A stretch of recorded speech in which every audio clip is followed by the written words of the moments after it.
இன்றைக்கி எங்கள் வீட்டில் மதிய லஞ்சுக்கு வந்து கருவாட்டு குழம்புங்க. கருவாட்டு குழம்பு ஒரு முறை அந்த மாதிரி செஞ்சு பாருங்கள். டேஸ்ட்டு ரொம்ப அட்டகாசமாக இருக்கும். சிகப்பு மீனுங்க. சிகப்பு மீன் கருவாடு வாங்கி குழம்பு வச்சுருக்கேன். மாங்காய், வாழைக்காய், கத்திரிக்காய், முருங்கைக்காய், தக்காளி, பச்சை மிளகாங்க எல்லாம் போட்டு இன்றைக்கி கருவாட்டு குழம்பு வைக்க போகிறேன். ரொம்ப டேஸ்ட்டாக இருக்கும். வாழைக்காய் வந்து சீவி நீள சைஸில் குச்சி குச்சியாக கட் பண்ணி எடுத்துக்கணுங்க. இந்த மாதிரி கட் பண்ணி எடுத்துக்கணும். கத்திரிக்காயும் அதேமாதிரி நீள நீளமாக குச்சி குச்சியாக கட் பண்ணி போட்டுக்கணும். முருங்கைக்காய் அது நம்ம நீளமாகவே தான் போடுவோம்.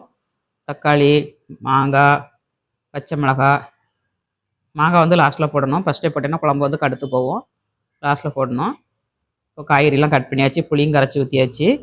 இப்போ கருவாட்டையும் ஆட் பண்ணியாச்சுங்க. கருவாட்டை கழுவி எடுத்து ஆட் பண்ணியாச்சு. ஒரு 4 ஸ்பூன் தேங்காய், ஜீரகம், மஞ்சள், மிளகு, வரமிளகாத்தூள், வரமல்லித்தூள் எல்லாத்தையும் போட்டு நம்ம அரைச்சி, சின்ன வெங்காயம் ஒரு கைப்பிடியோட போட்டுக்கோங்க. போட்டு அரைச்சி நம்ம குழம்புல ஆட் பண்ணிக்கிடணுங்க.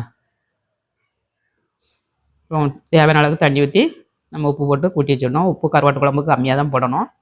ஏன்னா கருவாட்டில் உப்பு இருக்கனால கம்மியாக போட்டுக்கோங்க. கருவேப்பிலை தழை உருவி போட்டு நம்ம கொதிக்க வச்சு லாஸ்ட்டில் தாளிசம் பண்ணணுங்க. நல்லா கொதிச்சதுக்கப்புறம் மாங்காய் போட்டாச்சு. முட்டையாக வச்சு உரித்து போட்டாச்சுங்க. சூப்பராகிட்டு கொதிச்சிருச்சு. நம்ம தாளித்து இறக்கிக்கலாம். கடாயில் 1 ஸ்பூன் எண்ணெய், 1/2 ஸ்பூன் கடுகு, சின்ன வெங்காயம், கருவேப்பிலை தழை போட்டு தாளித்து ஊற்றுனீங்கன்னா குழம்பு சும்மா ஜம்முன்னு இருக்குங்க. அட்டகாசமாக இருக்கும் டேஸ்ட்டு. ட்ரை பண்ணி பாருங்கள். ஸ்டவ்வோடு சமைக்கும்போது அன்போடு சமைக்கணுங்க. அன்போடு சமைச்சிங்கன்னா சூப்பராக இருக்க சாப்பாடு கூட சூப்பராக இருக்குங்க. கரெக்டு தானே? வீடியோ பிடிச்சிருந்தா லைக் பண்ணுங்கள். பாய்.